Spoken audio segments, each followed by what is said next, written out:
जैसा कि मैंने आप सभी के सामने सोशल मीडिया के ज़रिए कहा था कि हम एक बहुत बड़ा सरप्राइज़ ला रहे हैं देवास के लिए, तो वो सरप्राइज़ मैंने आपको बताया था। बट आज हम उस सरप्राइज़ का एक रियल व्यू देखेंगे और वो सरप्राइज़ है कि हम देवास में एक टॉक शो लेकर आए हैं, mic on with hello Dewas. So आज हम उसकी शुरुआत श्री शशिकांत यादव जी सर के साथ करेंगे और एक ऐसी हस्ती जिसको देश का एक-एक इंसान जानता होगा और पूरा देवास जिस पर बहुत-बहुत गर्व है।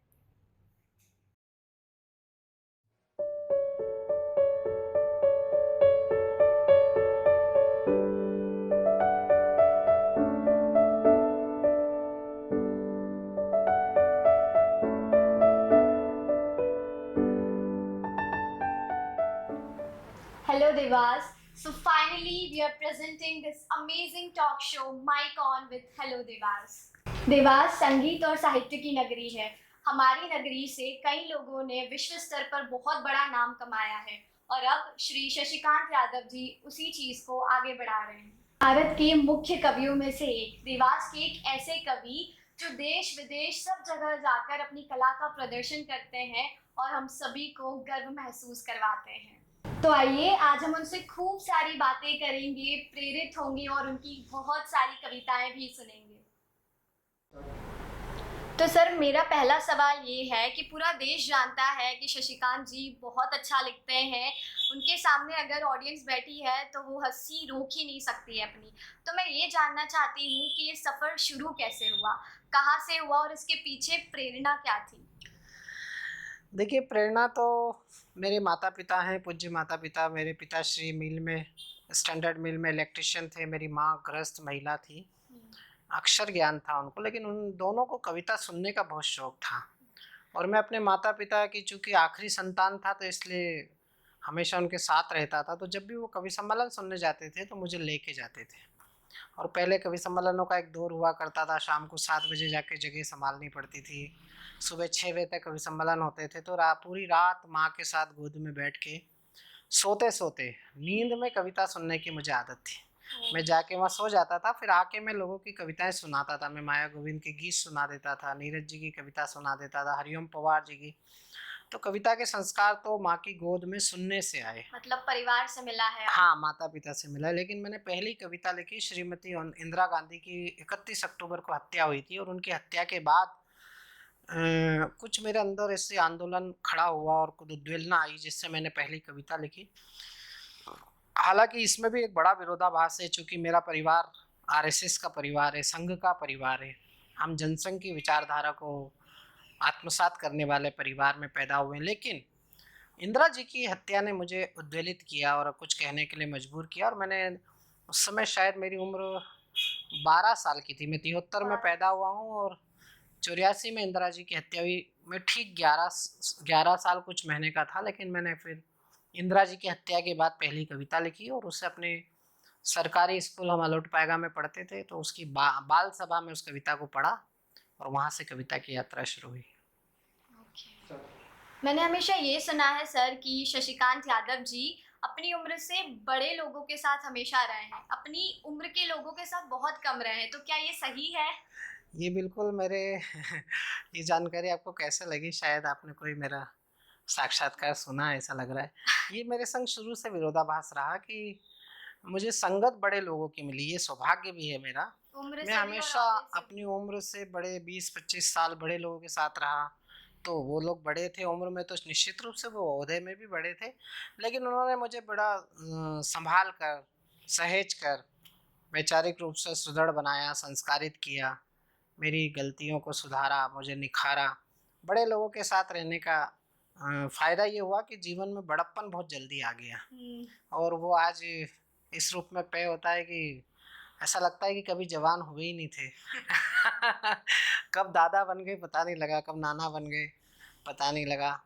और अब नई पीढ़ी से बहुत सम्मान मिलता है, सब दादा दादा करते हैं, तो अब दादा हो ही गए मतलब। पर सर सब लोग कहते हैं कि यादव जी जिसके साथ बात करते हो उसकी उम्र के बन जाते हैं, बच्चों के हाँ, साथ बच्चों जैसा व्यवहार, बड़ों के साथ बड़ों ये जैसा। सब गॉड गिफ्ट है, ये ईश्वर की कृपा है। और ये अंदर से आपको अपने कवि को और अपने कलाकार को और अपने अंदर के भीतर के एक इंसान को जिंदा रखने की प्रक्रिया है। ऐसा हर व्यक्ति को होना चाहिए कि वो उम्र में किसी भी पड़ाव पर पहुंच जाए। अगर वो बड़े लोगों में बैठे तो बड़प्पन से रहे, बच्चों में बैठे तो उनका बचपना जिंदा रहना चाहिए, जवानों में रहे तो उनकी जवानी और रवानी दोनों जिंदी रहनी चाहिए और उनको रखनी चाहिए। कवि का काम भी यही है, बच्चों को भी संस्कारित करना है, जवानों को प्रेरणा देना है और बुजुर्गों का सम्मान करना है। तो और आपने ये बहुत बखूबी किया है। ये सब प्रभु की कृपा है और अच्छे लोगों की संगत का प्रभाव है, मैं तो ये मानता हूँ। सही। यादव जी, आपको कितना समय लगा, कितना संघर्ष करना पड़ा इस प्रोफेशन में इतना बड़ा नाम कमाने में? देखिए, नाम तो भी बड़ा नहीं हुआ है, ये तो अनवरत यात्रा है और एक अनंत यात्रा है कविता की।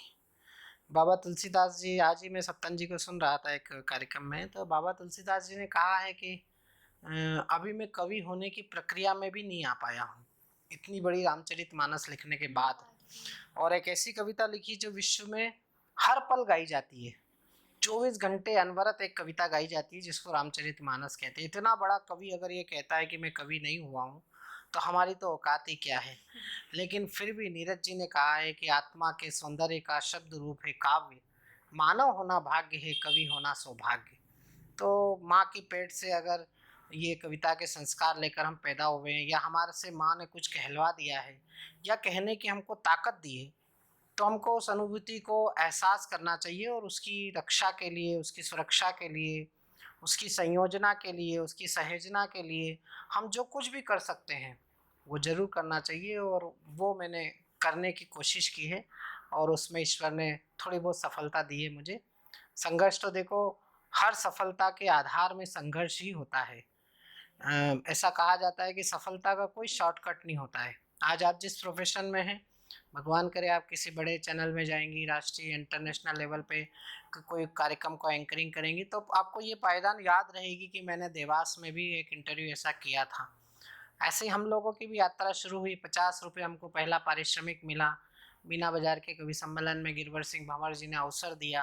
राजकुमार चंदन कला गुरु अंतर्राष्ट्रीय ख्याति प्राप्त 5 विश्व रिकॉर्ड जिनके जिम्मे हैं, उन सभी के लोगों ने अपनी स्कूटर पर बिठाकर इंदौर बाल कवि सम्मेलन में भेजा। उस बाल कवि सम्मेलन में हमने प्रस्तुति दी, उसमें हमको सर्वश्रेष्ठ बाल कवि का सम्मान मिला, जो एक मेमेंटो उधर रखा हुआ है 89 में।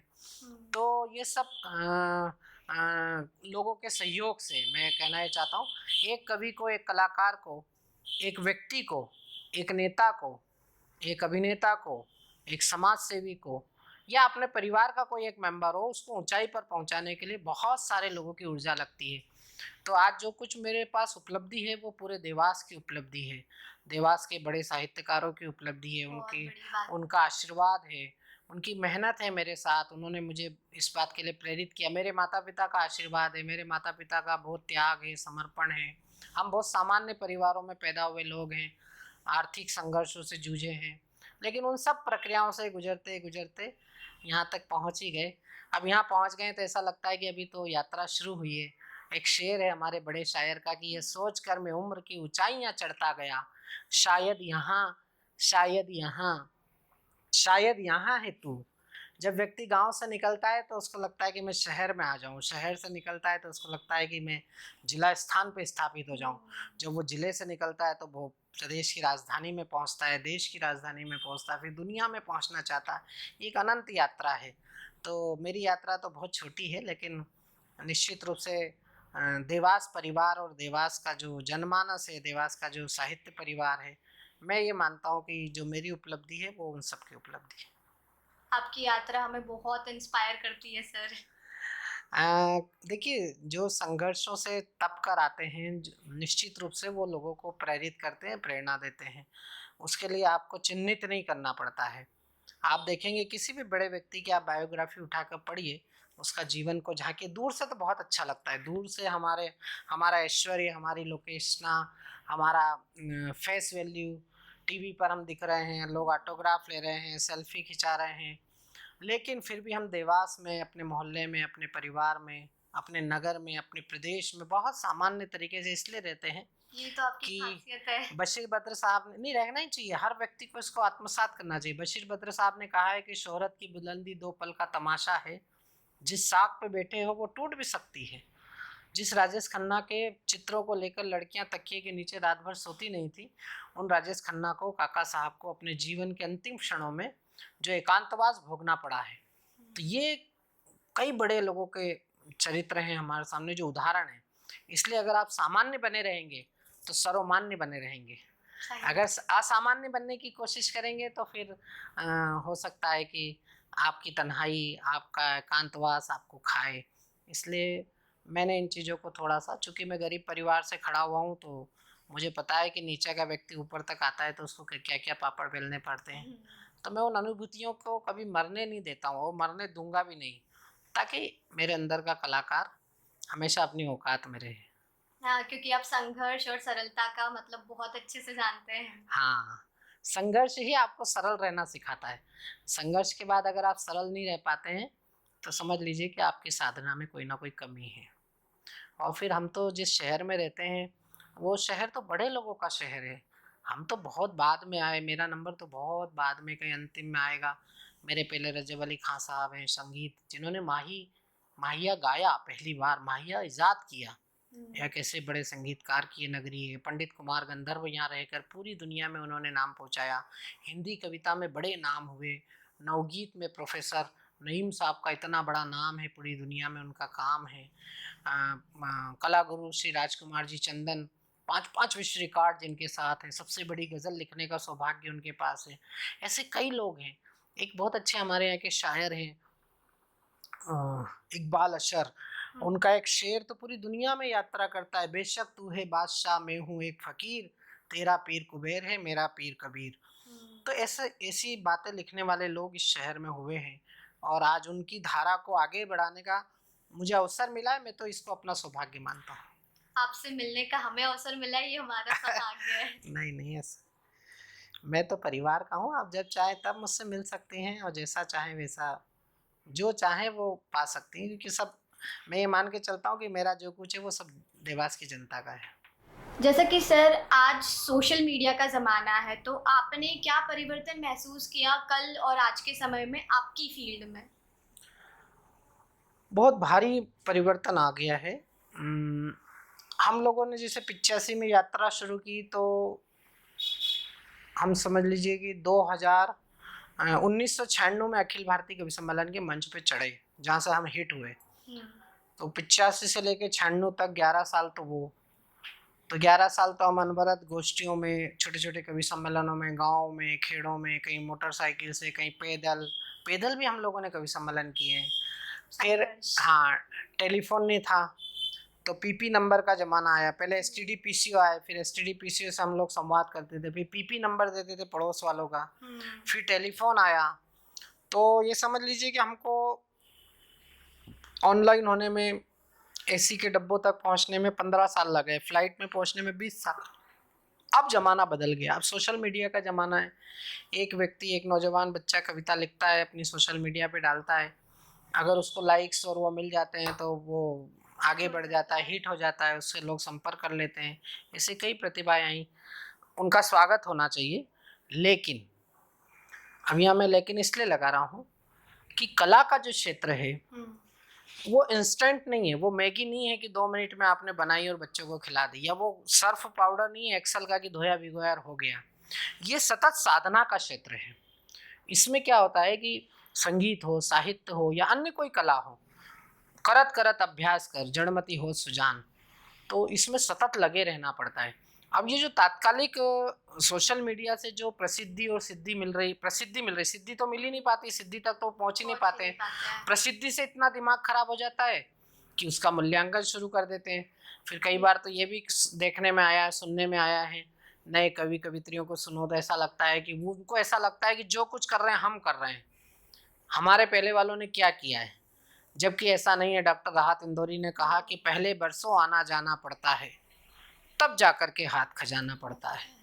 तू भी फल का दावेदार निकल आया, बेटा पहले पेड़ लगाना पड़ता है। और मुश्किल फन है गजलों की रोटी खाना, बहरों को भी शेर सुनाना पड़ता है।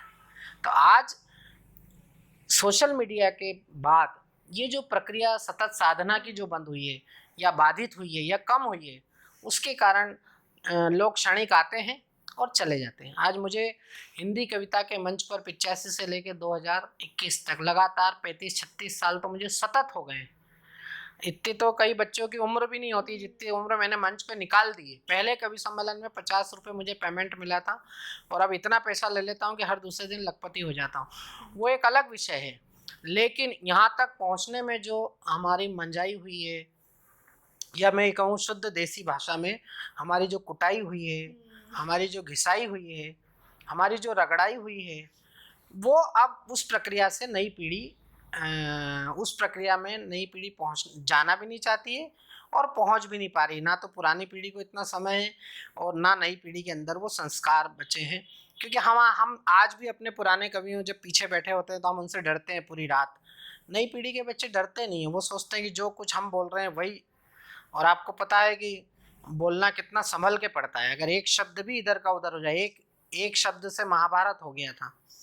तो शब्द की अपनी ताकत है, शब्द का अपना ओरा है, शब्द की अपनी एक मारक क्षमता है। तो नई पीढ़ी में जो सोशल मीडिया के कारण जो बच्चे आ रहे हैं उसमें बहुत अच्छे भी आ रहे हैं, मैं ये नहीं कहूँगा, और अधिकतर अच्छे ही आ रहे हैं, बहुत प्रतिभाशाली, बहुत शार्प। और कभी कभी तो उनको सुन के ऐसा लगता है कि हमने क्या घास काटी है इतने साल जो ये बच्चे हैं, लेकिन वो टिक नहीं पा रहे हैं। वो टिकने की जो प्रक्रिया है, हमारे गुरुदेव बताया करते थे, गिरिवर सिंह भवन, कि अगर आपको स्थापित होने में 30 साल लगेंगे तो आपको रिटायर होने में भी 30 साल लगेंगे। क्योंकि जब आप एक पहाड़ पे चढ़ते हैं और ब्रेक इवन पॉइंट पे पहुंचते हैं तो वहां से उतरने में भी उतना ही समय लगता है। लेकिन अब जो लोग एक दिन में आके ऐसे जाते हैं और फिर ऐसे जाते हैं वेरिएशन की तरह, तो फिर वो खत्म हो जाते हैं, फिर थोड़े दिन बाद गायब हो जाते हैं। और तो ये एक सोशल मीडिया के कारण ये एक अंतर स्थायित्व का, प्रतिभा की क्या कहेंगे, मतलब प्रतिभा के अंदर जो क्वालिटी का स्थायित्व है वो कहीं ना कहीं बाधित हुआ है इस सोशल में। क्योंकि इंस्टेंट सक्सेस मिल जाती है तो आदमी, अच्छा मानवीय स्वभाव है, उसका बौखलाना स्वाभाविक है। उस समय जो संयम का, अनुशासन का, या ये कहें कि धैर्य का जो परिचय देना चाहिए वो कई बार नए लोग नहीं दे पा रहे हैं। लेकिन मैं उनसे आपके इस साक्षात्कार के माध्यम से निवेदन करूंगा कि जितने नए बच्चे हैं वो बहुत अच्छा लिख रहे हैं, उनके पास संसाधन नए हैं, उनके लिए सबसे अच्छी सुविधा ये, उनको इन संसाधनों का सदुपयोग करना चाहिए, ना कि दुरुपयोग। मैं ये भी देख रहा हूँ सोशल मीडिया में कई लोग नेगेटिविटी के कारण हाईलाइट होना चाहते हैं।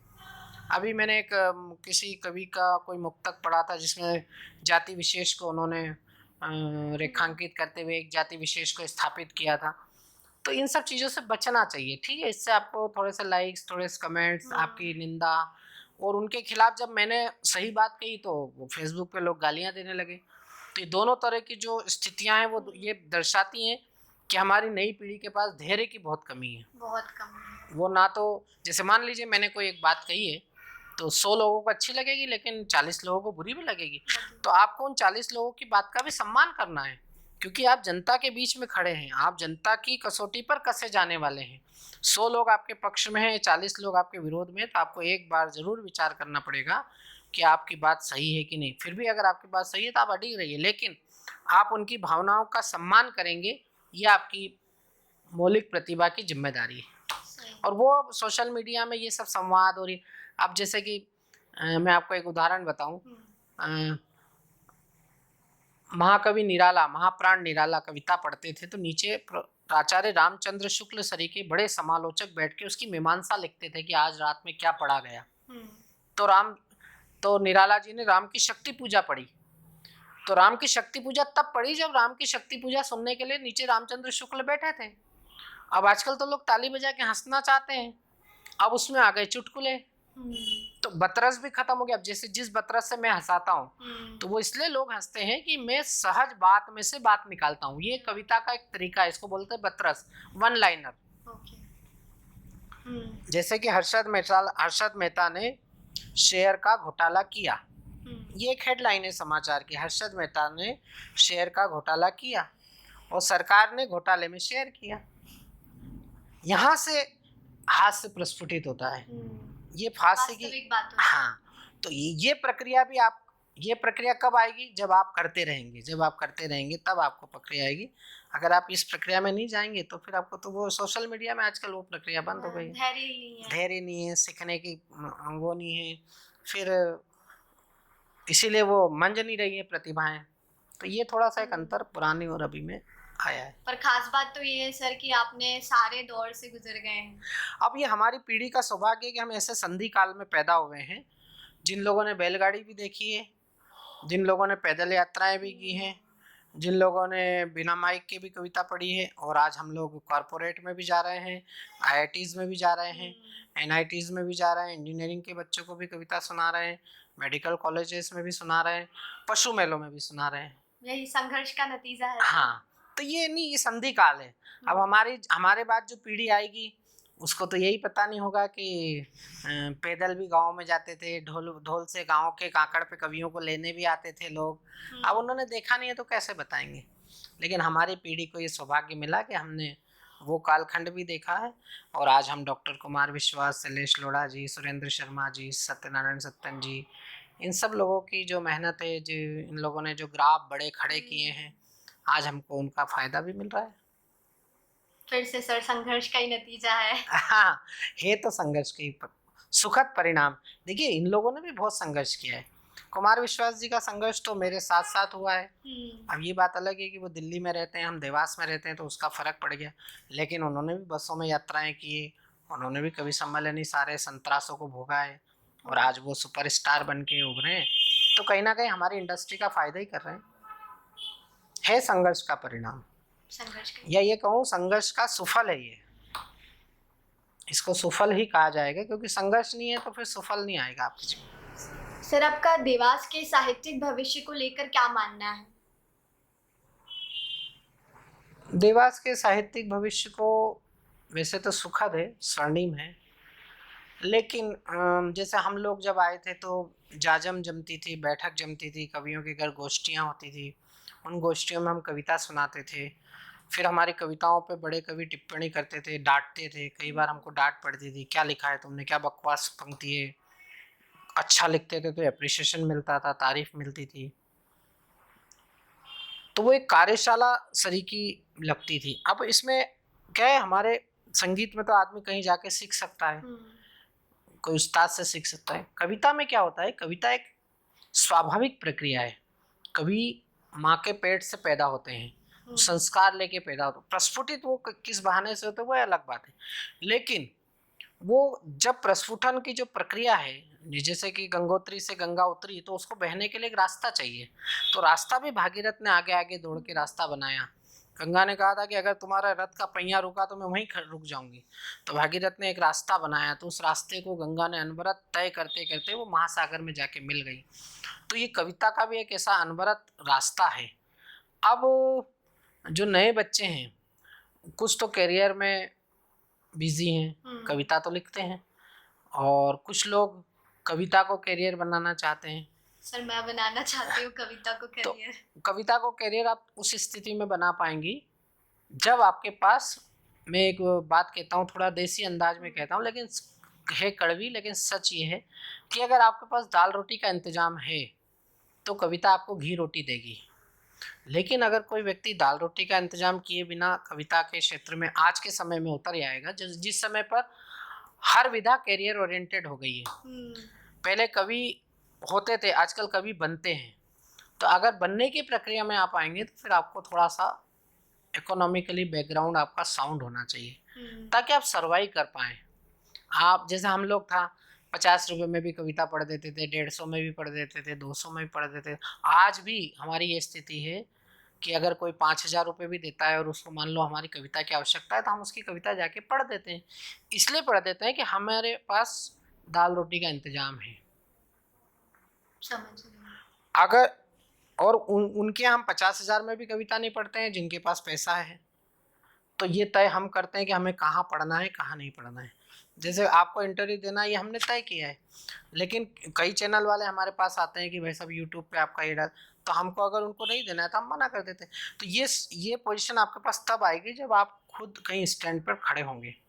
तो नए बच्चों के संग एक सबसे बड़ी प्रॉब्लम ये है कि जो लोग कविता को कैरियर बनाना चाहते हैं तो मेरा उनसे एक निवेदन ये रहता है, जैसा हम लोगों का तो थक गया, हमारा जनरेशन एक अलग समय पर आई थी, लेकिन अब जो समय है उस समय पर आप लोग जब आ रहे हैं तो कविता तो आपको करनी चाहिए, कविता को सीखना भी चाहिए, कविता को मांझते भी रहना चाहिए, लेकिन साथ में अपना एक करियर भी खड़ा कर लेना चाहिए कविता के साथ साथ। दाल रोटी का हाँ, इंतजाम। दाल रोटी का इंतजाम कर लीजिए, घी रोटी आपको कविता अपने आप देगी।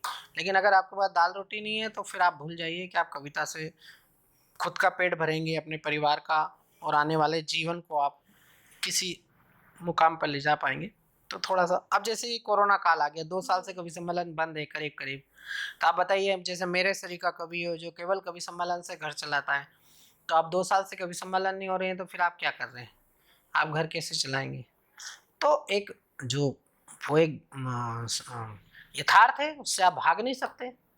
तो इसलिए मैं व्यक्तिगत रूप से, जो बच्चे मेरे पास सीखने भी आते हैं कई लोग, मैं उनको ये सुझाव देता हूँ कि बेटा, जिस डिग्री में, जिस लाइन में पढ़ाई कर रहे हो, जैसे मैं हिंदी साहित्य का विद्यार्थी नहीं हूँ, मैंने बीएससी बीकॉम किया, फिर मैंने पीजीडीसीए किया, फिर मैंने एमए इकोनॉमिक्स में किया। वो सब मैंने इसलिए किया कि करना ज़रूरी होता है, मैंने करियर के लिए नहीं किया, क्योंकि हमारे उस समय तक भी करियर इतना इम्पोर्टेंट नहीं हुआ करता था, कविता ही इम्पोर्टेंट हुआ करती थी, कविता से ही आगे बढ़े। फिर भी 9 साल फैक्ट्रियों में नौकरी की, अपनी कविता पढ़ते। हाँ, रोजी रोटी चलाने के लिए, अपने घर चलाने के लिए। फिर जब ऐसी स्थितियां बनी कि हाँ, अब देश में हमारा थोड़ा सा क्षेत्र बन गया है, तो फिर हमने हिम्मत से, आत्मविश्वास के साथ नौकरी छोड़ दी। लेकिन अब स्थिति ऐसी नहीं है, अब आप जानती हैं, बहुत विपरीत है। हाँ, लाइफ स्टाइल हो गई है। हम लोग जब आए थे तब बहुत साधारण जीवन था, इतना, अब ये पिछले जो 20 साल में जो परिवर्तन आया है जनरेशन में, बहुत बड़ा परिवर्तन। तो वो एक परिवर्तन के कारण मैं जनरली सुझाव ये देता हूँ बच्चों को कि उनको अपना पहले करियर बनाना चाहिए, और फिर करियर के साथ साथ कला को निखारना चाहिए। बिल्कुल सर, ये और इसमें अगर जो सामंजस्य बिठा लेंगे तो वो कलाकार भी सफल रहेगा, वो एज ए व्यक्ति भी सफल रहेगा। वरना अगर सामंजस्य आपने नहीं बिठाया तो या तो आपका कलाकार मर जाएगा या आपका व्यक्ति शहीद हो जाएगा। और दोनों को जिंदा रखना है तो फिर आपको कहीं ना कहीं एक सामंजस्य आपको बनाना पड़ेगा। या फिर आप ऐसी फैमिली से हो बहुत, तो उनके पास कविता नहीं होती है, क्योंकि कविता तो पीड़ा से पैदा होती है, कविता संतरास से जन्म लेती है। कविता जब तक आपका कोई कलेजे में कोई बात, जैसे इंदिरा गांधी की हत्या टीस की तरह चुभ गई मुझे, तो मैं कवि बन गया। मैंने पहली कविता, अब मुझे वो कविता भी याद नहीं है, लेकिन कवि तो बन गया उसी कविता से, और वहीं से यात्रा शुरू हो गई। फिर हिंदी के विरोध का एक आंदोलन चला, उसमें भाग लिया, तो उसमें कविताएं लिखी। तो बस मतलब ऐसे आपने कविता के माध्यम से देश के लिए लड़ाई लड़ी। हाँ, वो तो खैर वो संघ का परिवार था, तो वो तो लड़ाई, वो तो एक मिशन है ही, और वो तो लड़ते रहेंगे अंतिम समय तक। आज भी लड़ रहे हैं। आज ही मेरा एक छंद आया है नया, धर्म परिवर्तन का जो विषय चल रहा है, तो 35 साल पहले हरिओम पवार जी ने लिखा था कि धर्म के परिवर्तन को रोको वरना है अंजाम बुरा, कलिए माँ के सीने में घोपेंगे चाकू और छुरा, ये ईमान बेचने वाले आदत कैसे त्यागेंगे, धर्म बदलने वाले कल को देश बदलना मांगेंगे। और आज 2021 में जब हम दावा कर रहे हैं, दुनिया में सबसे ज़्यादा वैक्सीन हमने लगा ली, सारी वैज्ञानिक उपलब्धियां हमारे पास है, एक अच्छा प्रधानमंत्री हमारे पास है, एक अच्छी सरकार इस देश में काम कर रही, लेकिन उसके बाद भी धर्म परिवर्तन की आंधी गांव गांव में है, छाले फूटने लगे हैं भारती के पाँव में, कुर्सियां बचाने और पाने की है होड़ मची, कोई नहीं लगता है देश के बचाव में, कहाँ से आया है धन, कहाँ से इशारा हुआ, भोली भाली जनता फंसी है इनके दाव में, और गिरजा घर देश तोड़ने का राज रचते हैं, कोई आके देखे मेरे झाबुआ के गांव में। तो आज भी हमारे प्रदेश में, हमारे घर से 150 किलोमीटर दूर, हमारे घर से 100 किलोमीटर दूर उदयनगर पिपरी में, हमारे वनवासी बंधु को कुछ लोग पूजा घरों के माध्यम से पैसे का लालच देते हैं, व्यवस्थाओं का लालच देते हैं, उन्हें उनका धर्मांतरण करा देते हैं। तो आज हमको विचार करना पड़ेगा कि हमने क्या किया है इतने 70-72 सालों में। तो ये चीज़ें पीड़ा देती हैं, और जब ये पीड़ा देती हैं तो कविता के रूप में प्रस्फुटित होती हैं। तो कविता पीड़ा की जननी, पीड़ा से ही जन्मती है, और उस प्रसव वेदना को सहन करने की जिस व्यक्ति के अंदर सामर्थ्य होता है वो कवि होता है।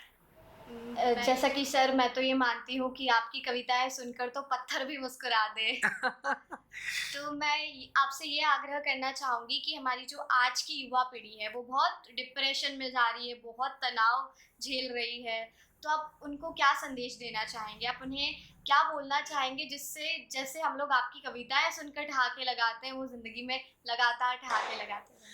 देखिए, मैं तो नई जनरेशन को जो हमारे जो बच्चे हैं, जो आने वाला भविष्य है इस देश का, मैं उनसे एक ही बात कहना चाहता हूँ कि निश्चित रूप से आपने कुछ सोच रखा है जीवन में, लेकिन उतना ही सोचें जितना कर पाएँ। हुँ। अभी क्या हो रहा है, हर व्यक्ति वो सोच रहा है जो उसकी सोच के बाहर है। हाँ, सोच के बाहर है। हर व्यक्ति वो तय कर रहा है जो उसकी पकड़ से बाहर है। हर व्यक्ति वो लक्ष्य तय कर रहा है जिस जिस हाइट पे पहुँचने के लिए वो उसे पता है कि मैं नहीं पहुँच पाऊँगा, तो भी वो तय वो वही कर रहा है। जब आपने इतना बड़ा लक्ष्य तय कर लिया और आपको ये भी पता है कि आप पहुँच नहीं पाएँगे, तो फिर निराशा तो आपके अंदर आएगी ना। एक ग्लास के अंदर आधा ग्लास पानी भरा है, उसको जो मूल्यांकन करने वाला एक व्यक्ति कह रहा है कि आधा ग्लास भरा है, एक व्यक्ति कह रहा है आधा ग्लास खाली है। ये बहुत सिंपल सी बात है। लेकिन व्यक्ति केवल आधा ग्लास खाली है इसी चक्कर में वो जो भरा है उसको भी नहीं एंजॉय कर पा रहा है, या उसको भी भोग नहीं पा रहा है, या उसको भी अचीव नहीं कर पा रहा है। तो ये जो संतुष्ट नहीं है चीज़। एक भीड़ आ रही है सोच की, उस सोच में परिवर्तन लाना पड़ेगा। हर व्यक्ति डॉक्टर इंजीनियर क्यों बनना चाहता है? कोई व्यक्ति समाचार वाचक क्यों नहीं बनना चाहता है? कोई व्यक्ति नेता क्यों नहीं बनना चाहता है? कोई व्यक्ति समाज सेवी क्यों नहीं बनना चाहता है? कोई व्यक्ति एक छोटी सी दुकान लगा के अच्छा व्यापारी क्यों नहीं बनना? आज मैं आपको एक बात बताना चाहता हूँ। अच्छा आपने प्रश्न किया। बाबा रामदेव हुँ, इस समय पर पूरी दुनिया के सामने एक आइकॉन है। हुँ, एक व्यक्ति जो अपने दोस्त के संग साइकिल पर हरिद्वार की गलियों में घूमता था, आज वो लाखों करोड़ों रुपए के एम्पायर का मालिक हमारे सामने देखते देखते बना है। क्यों बना है? उन्होंने बड़ा लक्ष्य तय किया, वो ठीक बात है, लेकिन इतना नहीं सोचा कि जितना जहां तक वो पहुंच गए। देखिए, हम जब कविता की यात्रा में आए थे, हम कविता सुनने के लिए बैठे थे अगली पंक्ति पे, माँ के साथ, माता पिता के साथ अग्रिम पंक्ति में बैठे थे, और हरिओम पवार और जगदीश सोलंकी को सुन के कविता लिखना शुरू किया। लेकिन हमने कभी तय नहीं किया था उस समय पर कि हम इस देश के टॉप 10 कवियों में गिनती होगी, हम अच्छे संचालकों में गिने जाएंगे, हमें ये बनना ही है। हाँ, जिस जिस धारा में हम चल रहे थे उसमें अनवरत साधना करते रहे। जब आप साधना करोगे तो आपको सिद्धि मिलेगी। आप साधना तो करते नहीं है, और लक्ष्य बड़ा तय कर दिया, शंकरगढ़ की पहाड़ी पे चढ़ना है, घर से निकल ही नहीं रहे। शंकरगढ़ की पहाड़ी पे चढ़ने के लिए घर से निकलना पड़ेगा, भोलेनाथ वाला रोड पकड़ना पड़ेगा, उससे सीधे जाके फिर थोड़ी सी चढ़ाई चढ़नी पड़ेगी, गाड़ी रखनी पड़ेगी, पैदल चलना पड़ेगा। ये सारी प्रक्रिया है उसकी। नई जनरेशन के अंदर वो मैंने कहा ना, सच हर चीज इंस्टेंट करने का जो है, पेशेंस नहीं है। पेशेंस नहीं है। फैशन भी करेंगे तो माता पिता की जेब पर, दोस्ती भी निभाएंगे तो माता पिता की जेब पर। हम लोगों मैं मेरा बता रहा हूँ आपको, बोलने में अच्छा नहीं लगता है। लोग सोचते हैं कि किसी मुकाम पे पहुंचने के बाद हर व्यक्ति, अब मोदी जी की हंसी उड़ाते हैं, उन्होंने चाय बेची, लेकिन ये उस व्यक्ति के जीवन का संघर्ष है कि उसकी माँ ने लोगों के घर में बच्चे बर्तन मांज के अपने बच्चों को ऐसे संस्कार दिए कि आज उनका बेटा प्रधानमंत्री बन गया। मेरे माता पिता ने थोड़ी सोचा था कभी कि मेरा ये ऐश्वर्य कविता के कारण हुआ, और मेरे top to bottom, one to last पूरा कविता का है। मैंने कविता के अलावा कभी कोई दूसरा काम नहीं किया, आज भी नहीं करता हूँ, 1 रुपए का भी काम नहीं करता हूँ। लेकिन कविता जिस साधना से करता हूँ, तो उसके कारण ये सारा मैंने एम्पायर खड़ा किया। तो नई पीढ़ी को लक्ष्य तो तय करना चाहिए, लेकिन संघर्ष का रास्ता भी साथ साथ उसको जाएगा, तो फिर वो उनको अचीवमेंट हो जाएगा, फिर उनको निराशा नहीं आएगी। अब राहुल गांधी प्रधानमंत्री बनना चाहते हैं, लेकिन मेहनत नहीं करना चाहते। केवल उनके परिवार में पैदा होने से प्रधानमंत्री बन जाओगे क्या? अब ये नए बच्चे आ गए, ये नए बच्चे देख के वोट देते हैं, समझ के देते हैं। मैं भी 10 साल से देवास में पार्षद हूँ, देवास में सेवा करता हूँ, राजनीति में भी काम करता हूँ। तो एक मजदूर के घर पैदा हुआ, हिंदी कविता में ये मुकाम बनाया, जिसका हिंदी विषय नहीं, आपको ये और जान के आश्चर्य होगा, मेरा कभी विषय हिंदी नहीं रहा। मैं जो आज भी, हो सकता है मैं अपने आप को तो क्या कहूँ, लेकिन मुझे शुद्ध हिंदी नहीं आती होगी, लेकिन मैं हिंदी का कवि हूँ और मान्यता प्राप्त कवि हूँ, क्योंकि मैंने जिस क्षेत्र में कदम बढ़ाया पूरे आत्मविश्वास के साथ, और सीखने के, आज भी मैं सीखता हूँ, नए लोगों से भी सीख लेता हूँ, नए बच्चों से मुझे बहुत सीखने को मिलता है। और हमारे प्रदीप चौबे एक बड़े कवि हुए हैं, वो तो कहते थे कि व्यक्ति को सड़क पर रहना चाहिए, किसी भी प्रोफेशन में हो, उसको सड़क नहीं छोड़नी चाहिए। मैंने बोला क्यों ऐसा? बोले सड़क पे ही जीवन है, सड़क पे ही संघर्ष है, सड़क पे ही सफलता है, सड़क पे ही आपको ऐसे ऐसे लोग मिल जाएंगे। और जब आपने सड़क छोड़ दी तो आप तो वैसे ही जिन लोगों से कट गए, फिर आप अपने आप को स्वयंभू मानते रहो कुछ भी हो, लेकिन जीवन तो सड़क पे है। तो नए बच्चों को इन छोटे छोटे सूत्र वाक्यों को पकड़ना चाहिए, हालांकि पकड़ भी रहे। मेरा ऐसा मानना है कि हमारी जनरेशन और आज की जो जनरेशन बहुत परिपक्व है, और नई जनरेशन के संग जो सबसे अच्छी बात है, आप इसको जरूर अपने इंटरव्यू में हाईलाइट करिएगा, जो नए बच्चे आ रहे हैं जिस भी प्रोफेशन में आ रहे हैं, मैंने आप लोगों को भी इसीलिए अवसर दिया है कि नए जो बच्चे आ रहे हैं ना, वो बहुत ईमानदार हैं। हमारी जनरेशन में बेईमान लोग ज़्यादा थे, आज की जनरेशन में ईमानदार लोग ज़्यादा हैं, और ये रेशो दिन पर दिन बढ़ रहा है। आज से 10 साल बाद आप देखना, राजनीति में लोगों को अच्छे घर से बुला के लाना पड़ेगा आपको काम करने के लिए, कि आप आइए, आपका जो पहले कभी किसी ज़माने में हुआ करता था। क्यों? क्योंकि अच्छे लोगों की भीड़ बढ़ जाएगी तो घटिया लोग अपने आप ही सिस्टम से आउट हो जाएंगे। आज हमारे छोटे छोटे अब ये नौजवान हैं, इन्होंने सोचा कि नहीं, हमारे देवास की बात विश्व स्तर पे जानी चाहिए।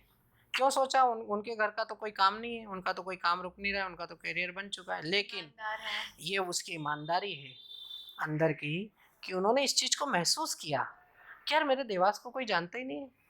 मैं एक बार टीवी पे मैं गया कार्यक्रम करने, वाह वाह क्या बात है, मैं तो शैलेश लोढ़ा जी ने मुझे प्रस्तुत किया। तो शैलेश लोढ़ा जी ने कहा कि ये उस शहर से आए जहाँ नोट छपते हैं ये वो करके, और उन्होंने कहा कि उज्जैन से आए शशिकांत। अब मैंने तो कविता पढ़ दी, हमारे बड़े भाई हैं, मैं तो उनको कुछ बोला नहीं। कार्यक्रम हो गया, टीवी पे आ गया कार्यक्रम, सबने देखा। फिर मैं एक कार्यक्रम में गया तो भगवान सिंह जी चावड़ा एक यहाँ रहते हैं मोती बंगले में, कांग्रेस के नेता हैं बड़े, तो वो मुझे एक कार्यक्रम में मिले, तो उन्होंने मुझे बकायदा डांटा सबके सामने कि शशिकांत जी आपने इस चीज़ का विरोध नहीं किया। उसने कहा कि उज्जैन से आए। मैंने कहा हाँ वैसे उन्होंने कहा तो गलत, मैंने बाद में उनको कहा, बोले नहीं आपको कैमरे पे कहना चाहिए था। मुझे बहुत बुरा लगा जब आपको उन्होंने उज्जैन का बताया, मुझे इस चीज़ का बड़ा आनंद आया। मैंने कहा देखो इनको कितनी तकलीफ है इस बात की, कि कितना प्यार करते हैं अपने अपने देवास से, अपने देवास के एक लड़के से, कि अपने देवास का लड़का टीवी पे आ रहा है तो इनको कितना रश्क हो रहा है। फिर मैंने बात शैलेश लोढ़ा को ये बात बोली, भैया आप मेरे नाम के आगे देवास ही बोला करो, मुझे वहाँ लोग डांटते हैं देवास में। तो ये अच्छा लगा ना। तो ये पीड़ा को महसूस करना, इस पीड़ा को महसूस करके आपने हेलो देवास आज लॉन्च किया और आप लोगों तक अपनी बात पहुंचा रहे हैं। आप बताया कि हमारे इतने लाख पहचान जुड़े हुए मित्र परिवार हैं। तो ये नई पीढ़ी के अंदर एक मैं जो महसूस कर रहा हूँ, और मेरा तो विश्वास है कि आने वाले 20 साल में देश इतना बदल जाएगा। मेरी बेटी MBBS कर रही है, और मैंने उसको बहुत मनाया, कहा कि तुम डॉक्टर मत बनो, डॉक्टर का बहुत कठिन जीवन है, तुम्हारा व्यक्तिगत जीवन नहीं रहेगा।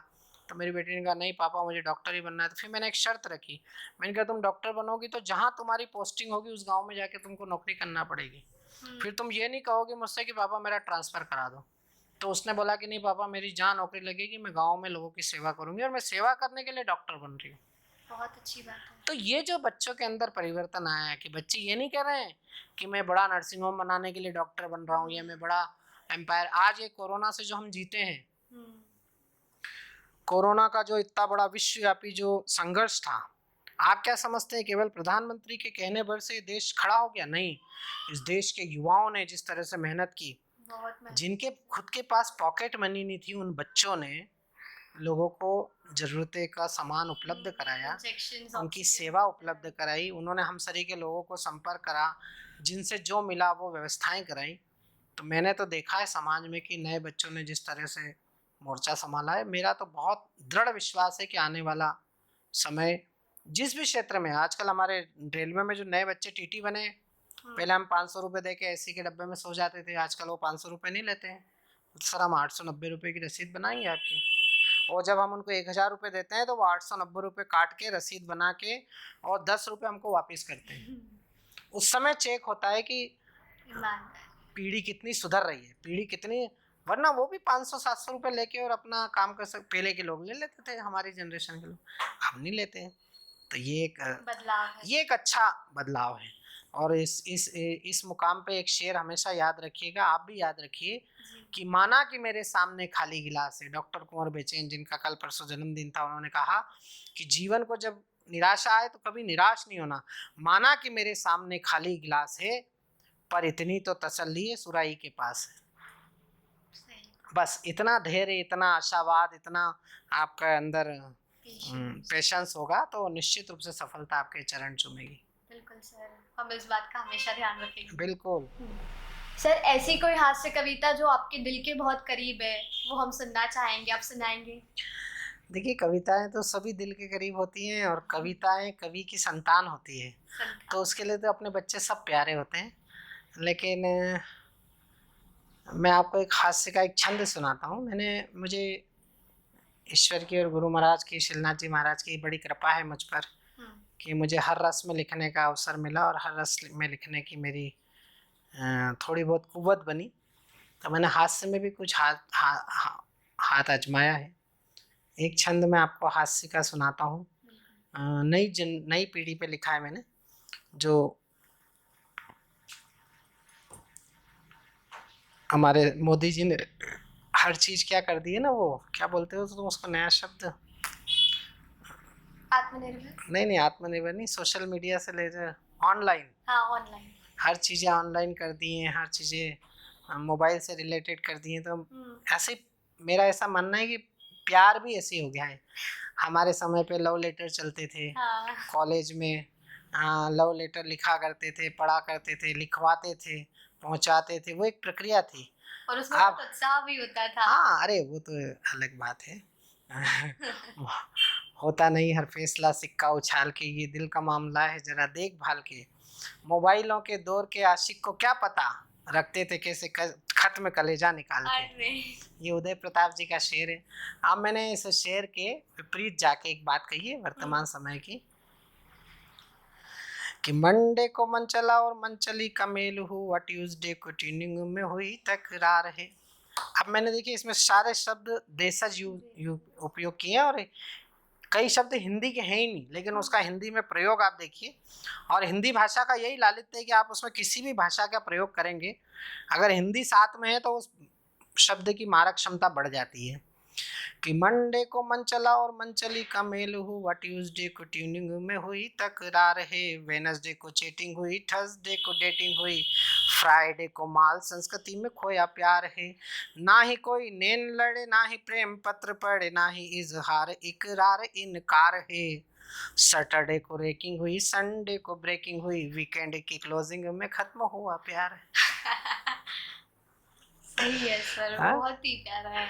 और ये बिल्कुल हमारी जनरेशन ना, उनके दिल पे लग जाएगी ये बात। अब हमारे जो परिवार में संवाद होते हैं, अब आपके भी परिवार में होते हैं, लेकिन आप लोग पकड़ते नहीं, हम उसको पकड़ लेते हैं। तो पति पत्नी के बीच में संवाद हो रहा है, दो पंक्तियां पति ने पत्नी से कही, फिर पत्नी ने जो पति से कहा, तो फिर बेचारा पति कुछ भी कहने लायक नहीं रहा, हालांकि वो कहने लायक होता भी नहीं है। अभी जब तुम लोगों की शादी हो जाएगी तब तुमको इस बात की अनुभूति होगी। तो मैं एक उसका सिचुएशन का एक छंद सुनाता हूँ। पति पत्नी दोनों संवाद कर रहे हैं कि पति बोला पत्नी से, प्राण प्यारी समझाता जिंदगी को मेरी तुमने बंटा ढार किया है। कि पति बोला पत्नी से, प्राणनाथ पति बोला पत्नी से, प्राण प्यारी समझाता जिंदगी को मेरी तूने बंटा ढार किया है। मैं तो रस रंग की बहार समझाता गोरी, जिंदगी को मेरी तूने पतझार किया है। तो ताव खा के बोली मेरी तनवी ना छेड़ छेड़, वो ताव खा के बोली मेरी तनवी ना छेड़ छेड़, झनकार को ही तूने तार तार किया है। घर में जो 3 पांडुलिपियां ये खेल रही, इनको क्या विश्व बैंक से उधार लिया। तो ये हास्य का पुट आ जाता है। तो ये सहज रहने से आता है। ये आप जितने सहज रहेंगे तो आपको ये सब चीजें आती चली जाएगी। हम लोग एक बार ट्रेन में यात्रा कर रहे थे, तो मेरे साथ प्रदीप चौबे जी थे और सुरेंद्र यादवेंद्र, एक हास्य व्यंग्य के बहुत बड़े कवि हैं कोटा के। ये दोनों उस समय 1.5-2 कुंटल के हुआ करते थे, बहुत मोटे थे दोनों। और हम देहरादून ट्रेन में बैठे हुए थे, हमको सहारनपुर जाना था। तो दिल्ली से जब सहारनपुर के लिए ट्रैक बदलता है, तो दिल्ली से अप डाउनर्स बच्चे चढ़ते हैं उसमें, जो बच्चे जॉब के लिए जाते हैं, कॉलेज में पढ़ने जाते हैं। तो वो बच्चे उस ट्रेन में चढ़ते हैं तो जो डेली अप डाउन करने वाले बच्चों की एक वृत्ति रहती है कि वो ओवर कॉन्फिडेंस में रहते हैं। कॉन्फिडेंस तो ठीक है, ओवर कॉन्फिडेंस बहुत रहता है, तो वो रिजर्वेशन के डब्बे में घुस जाते हैं। तो जिस विंग में हम बैठे थे तो 2 मोटे कवि, एक मैं और एक कवित्री। तो एक लड़के ने दूसरे लड़के से कहा कि हाथियों का भी रिजर्वेशन है क्या ट्रेन में? तो हमारे एक मोटे कवि ने खसक के कहा, बोले नहीं नहीं, गधे भी बैठ सकते हैं। तो ये प्रत्युन्नति जो होती है, ये चुटकुला बना ही वहां से है, समझ लीजिए। तो हम लोग ये नई चीजें क्रिएट करते हैं, तो वास्तविक चीजों से। जैसा कि हम सब जानते हैं कि आप देश के उन कवियों में से एक है जिन्होंने लाल किले पे प्रस्तुति दी और बहुत बड़ा नाम कमाया उसकी वजह से हमारे देवास शहर ने। तो आप उसके अनुभव के बारे में हमें कुछ बताना चाहेंगे? देखिए, ये तो मेरा परम सौभाग्य है कि मुझे टीवी के हर चैनल पर जाने का अवसर मिला। DD1 से लेकर तमाम व्यावसायिक चैनलों पर मैं अनवरत जाता हूँ। लाल किले पर मुझे 3 बार जाने का अवसर मिला। मैंने संचालन भी लाल किले के कवि सम्मेलन का किया है, काव्य पाठ भी किया है। और देश भर में, चूँकि हाँ, बाल कवि से मुझे जो पहला सम्मान मुझे बाल कवि के श्रेष्ठ बाल कवि का ही मिला था, स्वर्गीय राजा लाखे अवार्ड, जिसमें मुझे 5,000 रुपये की राशि मिली थी। तो उस समय 5,000 रुपये तो 89 में बहुत बड़ी बात होती थी। मेरे माता पिता बहुत खुश हुए थे। फिर उसके बाद लगातार मुझे कई बड़े सम्मान मिले। विक्रमादित्य सम्मान मिला, मुझे निराला सम्मान मिला, मुझे महादेवी वर्मा सम्मान मिला। बाकी भरा पड़ा है सम्मानों से। हाँ सर, ये प्रमाण है। हाँ, लेकिन लाल किले पर जाना निश्चित रूप से सौभाग्य की बात है, और बड़ी उपलब्धि है। हमारे मध्य प्रदेश के चुनिंदा लोग ही अभी तक लाल किले पर काव्य पाठ कर पाए हैं। उसमें स्वर्गीय बाल कवि बैरागी, गिरवर सिंह भंवर, हमारे इंदौर के कवि हैं श्रद्धेय सत्तन जी, मुझे भी 2-3 बार जाने का अवसर मिला। पवन जैन साहब, चौधरी मदन मोहन समर, ऐसे कुछ चुनिंदा नाम हैं जो लाल किले पर गए हैं। इंदिरा इंदू जी स्वर्गीय हो गई, मुरैना की थी वो। और एक हमारे कवि हैं तेज नारायण शर्मा बेचैन, ऐसे कुछ नाम है पूरे MP में। लेकिन देवास से मुझे भी अवसर मिला। ये सौभाग्य माँ चामुंडा, माँ तुलजा भवानी और श्रीनाथ जी महाराज की कृपा मानता हूँ कि मुझे इतने बड़े प्लेटफॉर्म पर अपनी बात कहने का अवसर मिला, जिसके कारण देश दुनिया में थोड़ा बहुत अपना मेरा भी नाम हुआ और देवास का भी नाम। देवास तो सर बहुत खुश है इस उपलब्धि से। तो ये देवास को ही समर्पित भी है उपलब्धि, इसमें अपना कुछ नहीं। जी, मतलब हास्य कवि। तो सर मैं ये जानना चाहती हूँ कि आपके परिवार का क्या पॉइंट ऑफ व्यू है इसके हिसाब से, कि उन्हें हमेशा एक हास्य कवि ही मिलता है या फिर उनके साथ कोई सख्त मिजाज होता है? नहीं, मेरे 2-3 रूप हैं। मैं जब कवि होता हूँ तो मैं बिल्कुल हास्य कवि हूँ। घर में भी मैं बहुत लाइट मूड में रहता हूँ, मेरे बच्चों के संग, मेरी बेटियों के संग, मेरी श्रीमती के संग, मेरी भाभी माँ हैं उनके साथ, हमारे पूरे परिवार में मैं वो बहुत लाइट मूड में ठाकों के बीच रहता हूँ। लेकिन जब मैं परिवार का मुखिया होता हूँ, मैं पिता होता हूँ, तो मैं बहुत सख्त होता हूँ, अनुशासित होता हूँ। खुद भी अनुशासन में रहता हूँ, सब लोग अनुशासन में रहें इसकी ताकीद करता हूँ और इसके लिए बाध्य भी करता हूँ। वही एटीट्यूड मेरा मंच पे भी होता है। मंच पर मैं एक बहुत सहज सरल संचालक हूँ, हास्य मिजाज हूँ, लेकिन मंच के अनुशासन हीनता को मैं कतई बर्दाश्त या टॉलरेट नहीं करता हूँ, बिल्कुल भी, चाहे वो कवि हो और कवित्री हो। और इस बात के लिए मुझे हर छोटे बड़े कवियों ने बहुत सहयोग किया है। जितनी मेरी कवित्री बहनें हैं, जो छोटी हैं वो मुझे अपना बड़ा भाई मानती हैं, जो बड़ी हैं वो मुझे माँ की तरह, बड़ी बहन की तरह स्नेह करती हैं, आशीर्वाद देती हैं, उनके मैं चरण छूता हूँ। नए कवि जितने आते हैं वो अधिकतर मेरे साथ अनुशासन से ही पेश आते हैं, तो मैं एक सख्त और मिला जुला मेरा रहता है। सर मुझे भी खुद ऐसा लगता था कि यादव जी बहुत सख्त मिजाज के हैं। तो मैं मुझे लोगों से पता पड़ा नहीं, वो सख्त मिजाज के नहीं है, जैसे तुम उनके साथ रहोगे वैसे रहेंगे। हाँ, बच्चों के साथ वो बहुत छोटे बच्चे बन जाते हैं। वो बस वही है कि, लेकिन अनुशासनहीनता फिर भी ना बच्चों के संग बर्दाश्त करता हूँ ना बड़ों के संग, और खुद भी अनुशासनहीनता करता नहीं हूँ। और अगर कभी मेरा भी मानवीय स्वभाव है, हो जाती है तो फिर गलती मान के माफ़ी मांग लेता हूँ। सर लेखक होना और इसी फील्ड में नाम कमाना बहुत बहुत मुश्किल होता है, आप तो बहुत करीब से जानते होंगे। तो मैं आपसे ये आग्रह करना चाहूँगी कि जो हमारी देवास के युवा लोग हैं वो इस फील्ड में आगे बढ़ना चाहते हैं, तो आप उन्हें क्या संदेश देना चाहेंगे, उन्हें क्या सलाह देना चाहेंगे कि वो उस ऊंचाई को छू पाएं? देखिए, जो लोग राइटिंग के क्षेत्र में आना चाहते हैं, तो आजकल तो इन क्षेत्रों के भी करियर ओरिएंटेड जो कोर्सेस हो गए हैं, उनको सबसे पहले उसकी तरफ जाना चाहिए, भाषा की तरफ जाना चाहिए, भाषा से निकटता करनी चाहिए, जनजीवन से निकटता रखनी चाहिए, है ना? और जैसा मैंने बताया कि सड़क पे रहना चाहिए उसको, सड़क पे रहने का मतलब है सामान्य तरीके से रहना चाहिए, तो आपको सरलता छोटी-छोटी बनाए हाँ, रखना है। छोटे-छोटे विषय मिलेंगे आपको। अभी कोरोना काल में जो लोग मैदान में थे, हम भी मैदान में थे। मैं अगर आज एक किताब लिखने बैठूँ तो मैं कोरोना काल पर एक पूरी किताब लिख सकता हूँ। मुझे इतने अनुभव हुए हैं इस डेढ़ 2 महीने में। मानवता के उच्चतम मापदंडों को जीने का भी अवसर मिला और एक आदमी कैसे जानवर हो सकता है, एक आदमी कैसी निकृष्टता को, नीचता को प्राप्त करता है और उसका वैचारिक सोच कितना दीनहीन और ये समझ लीजिए कि वो निकृष्ट हो चुका है, ये भी देखने को अवसर मिला।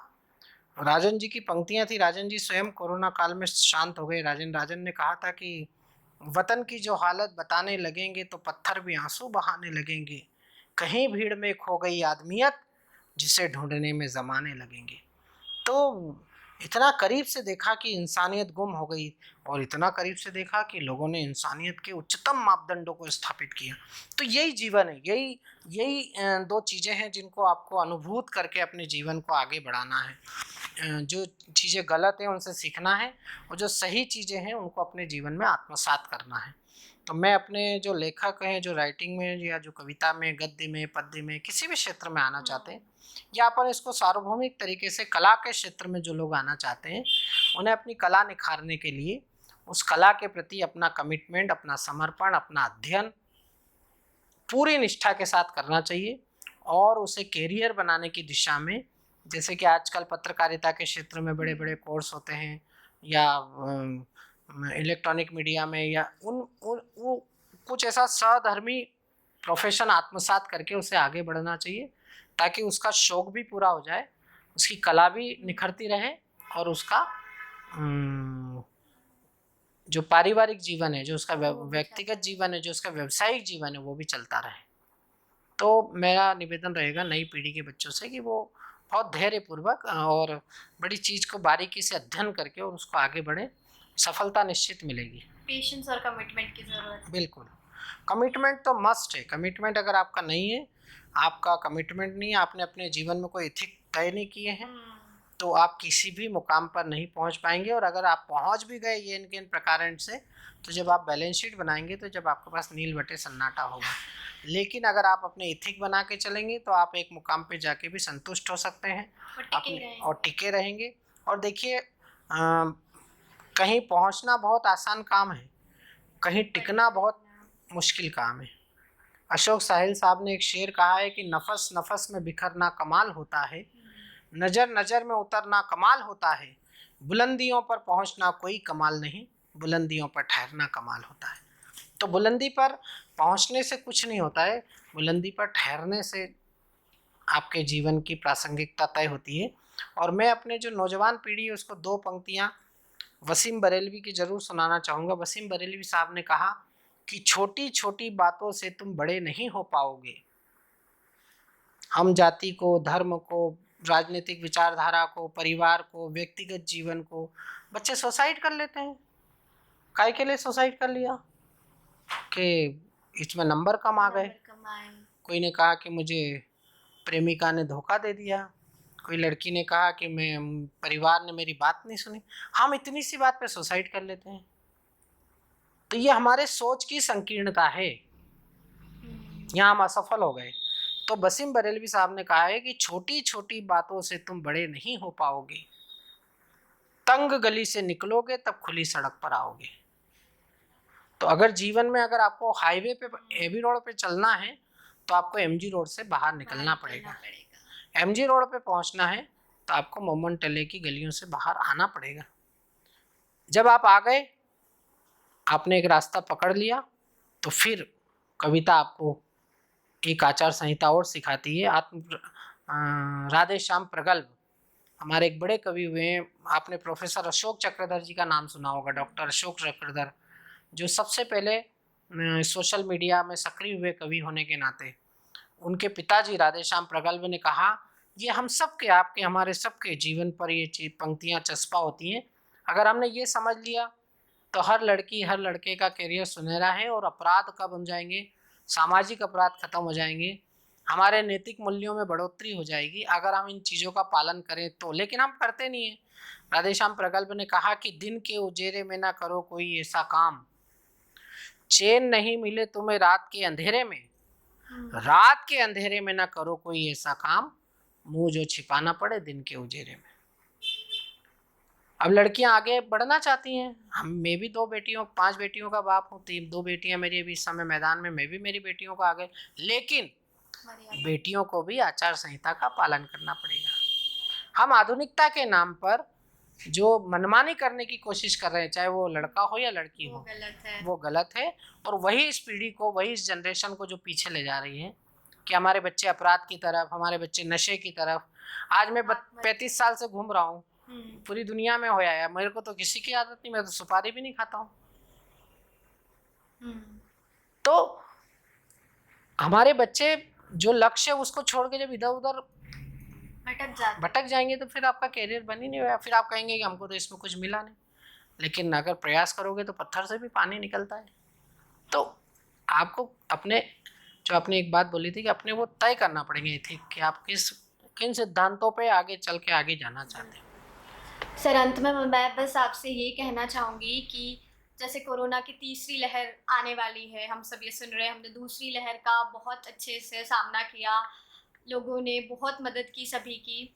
तो मैं आपसे ये आग्रह करना चाहूँगी कि अब देवास की जनता को क्या बोलना चाहेंगे कि वो संभले रहें और स्थिति खराब ना हो, युवा को क्या संदेश देना चाहेंगे? देखिए, देवास हमारा एक परिवार है। देवास को हम परिवार की तरह लेते हैं और लेना भी चाहिए। तो मैं सभी अपने परिवारजनों से एक बात का आग्रह करूंगा कि दूसरी लहर में बहुत नुकसान हुआ है हमारा परिवारों का, परिवार नष्ट हो गए हैं। एक ऐसा अंधड़ आया जिसने हर गांव, गली, चौराहे, चौबारे पर रखे हुए परिवारों को आहत किया।